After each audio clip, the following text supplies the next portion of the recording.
With this segment, we go into greater detail concerning how our biological predispositions and capacities interact with media technology to affect how we view the political arena. This is especially important when we consider how we get most of our political information and at what level we consider our politics. The first step is to consider what those on the home front are doing to address manipulated video. Glenn Kessler, Nadine Ajaka, and Elise Samuels of the Washington Post came up with a wonderful video guide for understanding and classifying manipulated video. Deepfakes represent the apotheosis of manipulated video, but while it has not been as prevalent as we might have expected, it is still a growing and threatening part of our media landscape.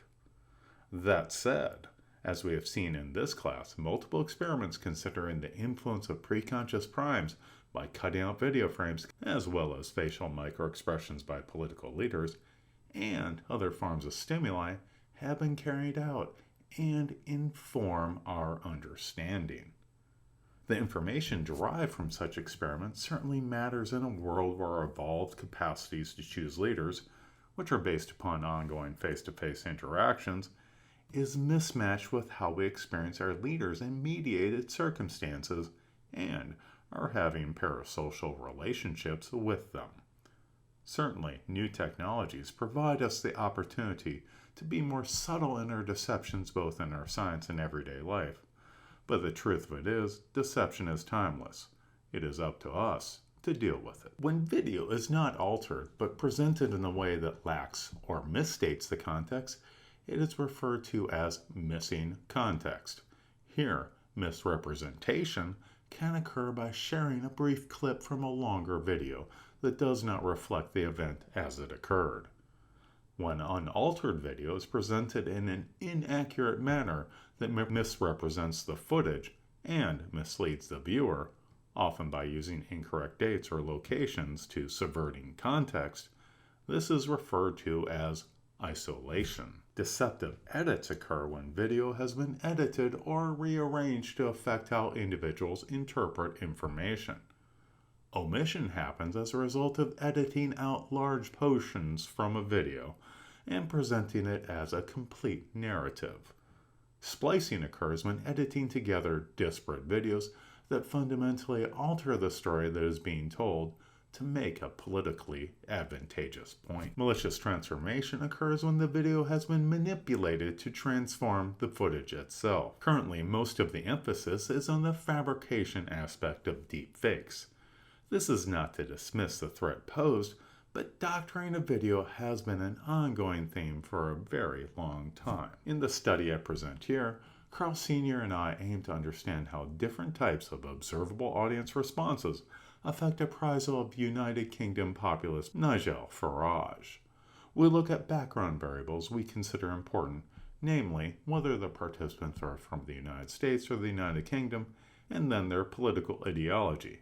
These arguably will affect how participants are predisposed to consider arguments. The experimental treatment is manipulated video that was doctored to manufacture either audience consent through applause and laughter, or audience dissent through booing, and a combination thereof with laughter-booing occurring. Manufacturing consent and enjoyment goes back likely to the roots of humanity. We know that many cultures have paid mourners or supporters to broadcast their emotions widely and deceptively. Certainly, we have evidence of this in ancient Rome, and in France, professional applauders, also known as claques, were used in theaters and opera houses. And more recently, we have had laugh tracks since the 1950s with radio and television programming. Despite our wanting to reach the 650 participants suggested by our power analysis, once data cleaning was carried out, only 356 participants remained, suggesting the study was underpowered. The demographics suggest that this was largely a young sample and predominantly female in both countries. As you will see, we tried to match up the audio effects with the nonverbal behavior by Nigel Farage as he made his anti-immigrant sentiment known. And that's if you believe the official figures, which seem to be being corrected by the week. But if you're part of the cabinet that has seen net migration running at record levels and running at 10 times. And that's if you believe the official figures, which seem to be being corrected by the week. But if you're part of the cabinet that has seen net migration running at record levels and running at 10 times, and that's if you believe the official figures, which seem to be being corrected by the week. But if you're part of the cabinet that has seen net migration running at record levels and running at 10 times the post-war average, and that's if you believe the official figures, which seem to be being corrected by the week. But if you're part of the cabinet that has seen net migration running at record levels and running at 10 times, and that's if you believe the official figures, which seem to be being corrected by the week. But if you're part of the cabinet that has seen net migration running at record levels. Regarding the technical aspects of the study, of note is that this is a short video of about 80 seconds long, with the observable audience response taken from BBC Sound Effects Library and edited into the video using Premiere Pro. Observable audience response appears to affect relevance through evaluated pleasantness, albeit weakly and significant. More strongly, the observable audience response affects the speaker's perceived implications in terms of whether it meets expectations and meets goals. In other words, it affects relevance and implication attributes of the componential processing model, suggesting emotional processing is occurring earlier with the participants. While our findings point to considering emotion at a disaggregated process, I should point out that we are still relying on self-reports and with an underpowered study that has not been thoroughly evaluated. In other words, more research needs to be done. In conclusion, we know that there is a mismatch in how we currently select our leaders. Certainly, some of our choices in leaders apparently are informed more by media savvy than by the candidate's policy expertise or political experience. In a similar vein, there might likewise be a mismatch in where we look for deception in politics. Technologies such as deepfake are perhaps forcing us to look at earlier and more visceral stages of detection and perception when considering how people apprise political stimuli.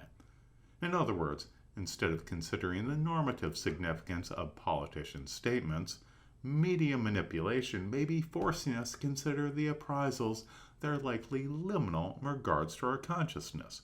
In other words, it could be pre- or post-conscious. This means our next steps may involve building from the ones carried out here, hopefully with better tools considering psychophysiology such as facial expression analysis and eye tracking. We may be able to have a deeper, more thorough understanding of what goes on with the receiver, or put more bluntly, the dupe. Ultimately, we all have a role to play to consider the important underpinnings of trust in a stable communication system. Understanding how media manipulation such as deepfakes affect our ability to reliably communicate, and how to best provide ground truth through such outlets as C-SPAN is an important first step.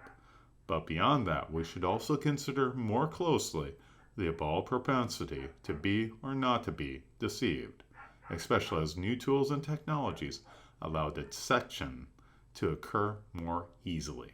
In essence, like the Red Queen in Alice in Wonderland, it takes all the running you can do to keep in the same place.